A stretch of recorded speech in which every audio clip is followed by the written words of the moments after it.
Championship Sunday has finally arrived, guys, and I'm going to break down your games from every angle here in this video report.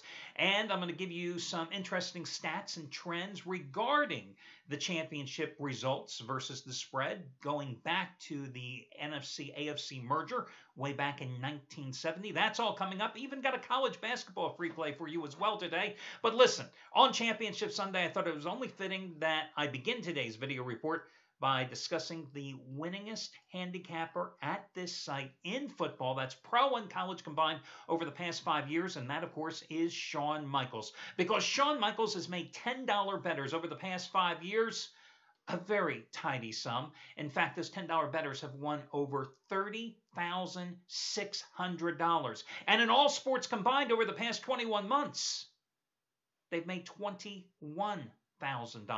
And today, he has another 100 dime max wager release. It's on your early game between Green Bay and Seattle. 58, 30, and 3 with 100 dime max wager releases over the past 5 years in the NFL alone. And he is going to be the half-price play of the day today. Half-price play of the day, Shawn Michaels. Remember, guys, I never have believed that you have to spend big money to make big money. And that's why the guy who is the winningest handicapper here at the site, the guy who has another 100 dime max wager release, a guy who's made football bettors 30 grand and has made all bettors in all sports 21 grand the past 21 months, he's the half-price play of the day. And that coupon code is championship. Championship. CHAMPIONSHIP. Championship. See, I knew I could have done well in the spelling bee if I had only applied myself a little harder. Listen, also today, Gabriel DuPont, props going out to him. 100 dime winner yesterday, number 12 out of 14, as he cashed in with his Big West game of the year. How about UC Davis? A 1.5 point underdog winning outright at Cal Fullerton by 11. You got that play for $39, saving $70 on the process. And of course, on Wednesday, Thursday, and Friday, he hit 75 dime plays. You got all those winners as well at discounted prices. Today, not only does he have 75 dime winner, number 8 out of 10 and number 4 in a row this week, but it's his AFC playoff total of the year, the Indy New England over under, and you get it for $14. You save $85 on the process by using coupon code GABE14. GABE14. FYI, $10 bettors following Gabriel DuPont have made $12,570 over the past 7 weeks. All your other, oh, by the way, and one of those winners, remember last weekend, his biggest play ever when he had the Cowboys covering at Green Bay? You got that at a discount too. In fact, last Sunday, that was the half-price play of the day.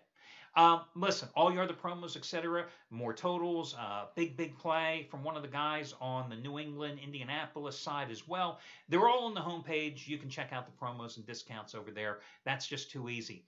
I want to talk about these games here, though. I personally believe that they can go either way, which, of course, is not probably what you want to hear being a gambler, okay? But seriously, I can see New England winning this game with ease. I can also see New England winning this game by 3 points. I can see Seattle rolling by 12, 13 points. I can see Seattle winning at 28-24. So the way I look at today's games is this. I think, it is one of those situations where a two-team teaser is called for. And listen, I got to be honest with you. All week long, that little voice has been screaming in my ear, bet me, bet me, bet me, in terms of the teaser. I love teasers. I've told you that many, many times, guys. Myself, Shawn Michaels, Craig Davis, Scott Delaney probably use more teasers in football than anybody else in this industry, and we do extremely well with them. I'm not a fan of guys that play these sweetheart teasers. I'm not a fan of those guys that play these exotic teasers. I like your traditional two-team 6-point teaser. Now, just being totally frank with you today, I think that you could throw all 4 of these teams in a hat with their price adjusted by the teasers, right? And you could probably come up with all different types of combinations of winners. But there's one combination that's definitely the way to go. And I love it so much, I am making it the highest rated play of my career. 99% of my plays are rated between 5 and 15 dimes, just like the 15-dime winner I hit yesterday in college basketball with Stanford taking care of business against Connecticut, just like the 15-dime winner I hit Thursday night in the NBA when I scored with the Cavaliers getting the cover against the LA Lakers on the road. This is a play that is twice as strong. It's an ultra rare 30-dime release. 9 and 4 with these plays. Since I first started releasing them, well, at the end of the Super Bowl this year, it'll be 6 years. But over the past 5+ seasons, I've gone 9 and 4 with these plays. It's my first ever playoff teaser. It's not my first teaser. I've gone that dance many, many times. I love the teaser today. Listen, I understand not all of you out there like playing teasers, so it's not particularly everybody's cup of tea. But if you'd like it, you can certainly save money. In fact, you can save $65 off the purchase price by using coupon code 30dimes. 30dimes. 30dimes. Altogether, 30 dimes. You'll save $65 off the biggest play of my career in the NFL. And what more can I say about that? Now, listen, guys, whether you're playing my play today, whether you're playing Shawn Michaels' play today, it doesn't matter. Just remember one thing. Always play according to your bankroll allocation and the bankroll that you have.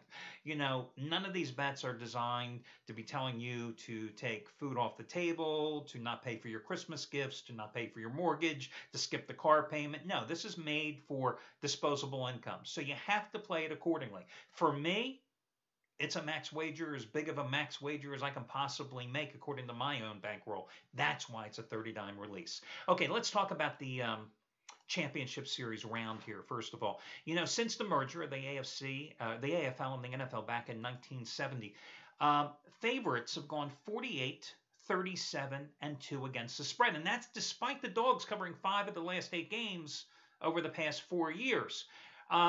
Chalks, I find this as an interesting stat. Favorites of 7.5 to 9 points are 15 and 6 against the spread. Seattle, 7.5 to 8 point favorite today. Chalks of 3.5 to 6.5 points are 17, 13, and 2. Only 4 games over 500, but still on the plus side. New England laying 6.5 points today. Home favorites, not overwhelming, but 11 games over 500 versus the spread dating back to 1970. But here's the thing that I think stands out the most. You've had 88 games for the championships going back to 1970. 55 of those 88 games have been decided by double-digit margins. Now, that doesn't mean necessarily the all times the favorites were always winning those games by double digits, but generally, when you reach the championship round, you have blowouts. In fact, 39 of the 88, what's that, about 45%, they were decided by 2 touchdowns or more. But again, 55 of the 88 games decided by double digits. Weather could be an influencing factor today. In New England, second half of the game, they are expecting heavy rain. Matter of fact, second half of that game, you could get a 1/2 to 3/4 of an inch of rain. Of course, listen, what happens when it rains? If you follow football, the offensive team always has the advantage because the offense knows where they're going, where the defense is playing reactionary ball. So, you've got 2 high-powered offenses there. Seattle, a light rain, but Jesus Christ, it's Seattle. Doesn't have light rain every single day anyway. In terms of these particular games, it's interesting that here you have a conference championship where you have rematches. We all know what happened, that the Seattle Seahawks and the New England Patriots both bushwhacked their opponents today when they met during the regular season. Since I'm obviously using a teaser, I can't really tell you which way I'm going, if you know what I mean. However, let me take a look at the totals in this contest, both of them. First of all, in the New England-Indianapolis game, it's a 53.5 point total. You know what? I think this is the tougher of the 2 totals here. I'm going to go and tell you to play the under in this particular game because I think the inclement weather is going to lead to some sloppy play.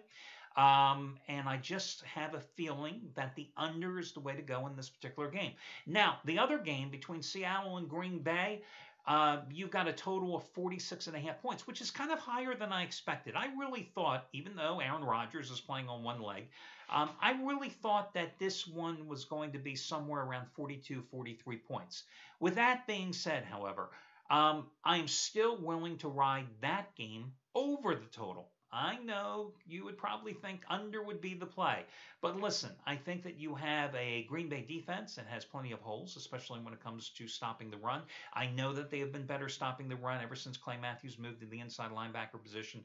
However, this is still a team that can't stop the run, okay? At the same time, Aaron Rodgers is going to throw and throw and throw and throw. If he has to throw standing up on a crutch in the pocket, he's going to do so. And the fact is, the Green Bay offensive line is 1,000 times better than it was in the first go-round when Rodgers was just harassed. I think in the first meeting, he was sacked 3 times, he was hit 4 times, and he was hurried 8 times, okay? So I think that you have all the elements of a more higher scoring game. So I'm going to go with that game to go over the total. Now, in college basketball today, I saw an interesting game here. Missouri Valley Conference play. Northern Iowa was a 16-point favorite at home today.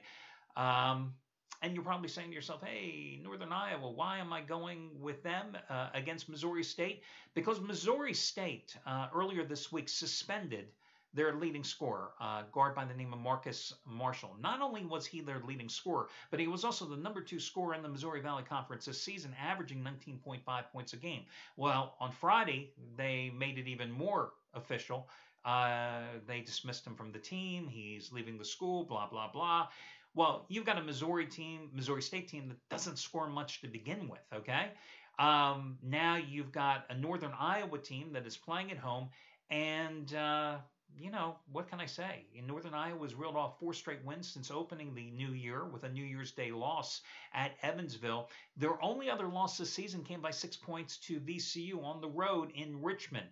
They're coming off a 63-52 win at Bradley on Tuesday. Somewhat deceiving because they didn't play a whole game. And what I mean by that is that they were up by 23 points early in the second half, and they just frittered away most of the lead. In fact, the lead got down to 6 points in that game at 1 point. Now, a lot of people will say, well, this Northern Iowa team, it's hard for them to register blowouts because they only average about 61 possessions per game. And that is one of the lowest figures in Division I ball. But I say today, it doesn't matter because they are so stingy defensively. Number 9 scoring defense in the country, giving up just 55.4 points a game. Matter of fact, even lower. They give up only 48 points a game in league play. And with Missouri State minus their leading scorer now, I just think that this is a blowout potential. And I can see Northern Iowa winning this game by 18 to 21 points. So that's going to be your college basketball free selection. Again, I told you what my football plays are. I wish you well today, guys. And remember, all your discounts and promos are over on the homepage. Good luck, everybody.